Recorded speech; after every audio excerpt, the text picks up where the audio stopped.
বিসমিল্লাহির রহমানির রহিম। আসসালামু আলাইকুম ওয়া আদাব। আশা করি সবাই ভালো আছেন। বহুদিন পর আজকে একটা লং ভিডিও নিয়ে আসলাম। দেশের যে পরিবেশ, যে পরিস্থিতি হয়ে গেছিলো, দেশ আসলে ভিডিও করা হয়নি, ফেসবুক বন্ধ ছিল। আপনারা আশা করি সবাই ভালো আছেন, কি কেমন আছেন এটা কমেন্ট করে যাবেন। আর আজকে একটা আলোচিত বিষয় নিয়ে আপনাদের মাঝে আসলাম।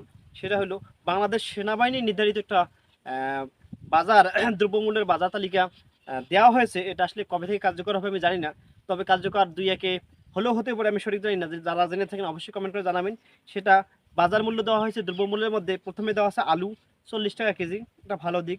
পেঁয়াজ 70 টাকা কেজি, মোটা লবণ 30 টাকা কেজি, সয়াবিন তেল 140 টাকা, পেট্রোল 125 টাকা। এখন আমরা 127 টাকা কয় পয়সার জন্য কিনতেছি। গরুর মাংস 600 টাকা, খাসির মাংস 800 টাকা, দেশি মুরগি 400 টাকা এবং দুধ 60 টাকা। মোটামুটি বাজারগুলো সব স্বাভাবিকের মধ্যে আছে। এবং এখানে পোলট্রির বাজার দেওয়া আছে 140 টাকা। পোলট্রির বাজারটা নিয়ে একটু আহ, আমি কিছু কথা বলতে চাই যে পোলট্রি আসলে যারা 1000 মুরগি বর্তমান বাজারে করতেছে, 1000 মুরগি করতে কিন্তু প্রায় 2,80,000 টাকার মতো খরচা। কেমন খরচা? 1000 মুরগি লালন পালন করতে এবং 30 দিন 32 দিন খাওয়াইতে 60 বস্তা ফিট লাগে। 60 বস্তা ফিটের দাম 2,16,000 টাকা, 3600 টাকা করে বস্তা। হয়তো ক্যাশে কিনতে গেলে, যারা ক্যাশে কেনে তাদের হয়তো 3500 টাকা কিনতে পারে।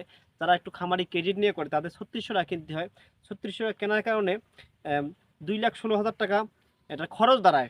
আর বাজার কিন্তু বাচ্চার বাজার 1000 বাচ্চা 50, 60, 70, 35, 40 এরকম বাজারের মধ্যে আপ ডাউন করে।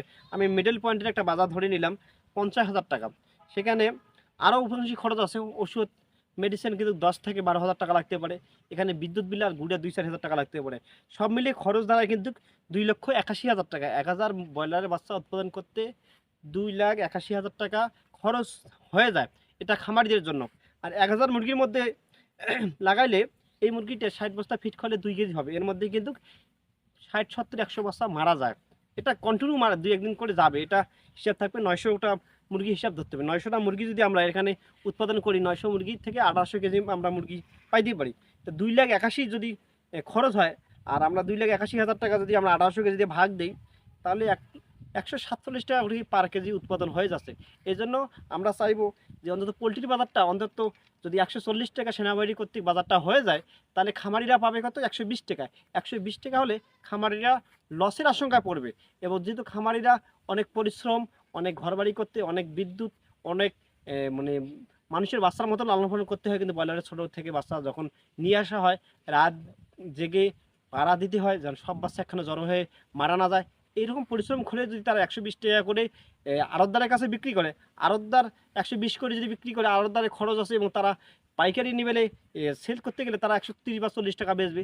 তাহলে এইরকম বাজারে যদি হয়, তাহলে খামারি অন্তত পোলট্রি সেক্টরে খামারিরা কিন্তু একদম ধ্বংসের দিকে চলে যাবে। এই জন্য বলতেছি যে অন্তত পোলট্রির বাজারটা 170 থেকে 80 টাকা না হলে খামারিকে কোনোভাবে বাঁচানো যাবে না। 180 টাকা যদি সেনাবাহিনী নির্ধারিত বাজার থাকে, তাহলে খামারিরা পাবে 160 টাকা। 160 টাকা হলে কিছু একটা লাভ হবে। তাছাড়া 140 টাকা যদি তারা বাজার বেঁধে দেয়, আমি জানি না এই বাজারটা কবে কার্যকর হবে কিনা হবে, আমি জানি না, না সরকারিভাবে এটা কোনো পদক্ষেপ নেওয়া হবে। তো পদক্ষেপ নিলে অন্যান্য যে দ্রব্যমূল্য আছে, সয়াবিন তেল 140 টাকা, লবণ 30 টাকা, আলু 40 টাকা, এটা কিন্তু একটা মোটামুটি ভালোর দিকে আছে। এই জন্য আমরা বলবো যে পোলট্রির বাজারটা মিনিমাম 170-80 টাকা না হলে বাংলাদেশের যে খামারিরা আছে তারা লাভবান হতে পারবে না। এবং যদি 140 টাকা করে পোলট্রি বেচতে হয়, তাহলে ফিটের বাজারে একটু নজর দিতে হবে।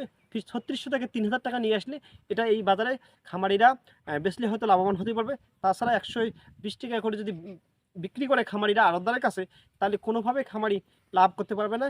1000 মুরগি করতে গেলে 50 থেকে 60,000 টাকা লস হবে। সবাই ভালো থাকবেন, সুস্থ থাকবেন। আল্লাহ হাফেজ।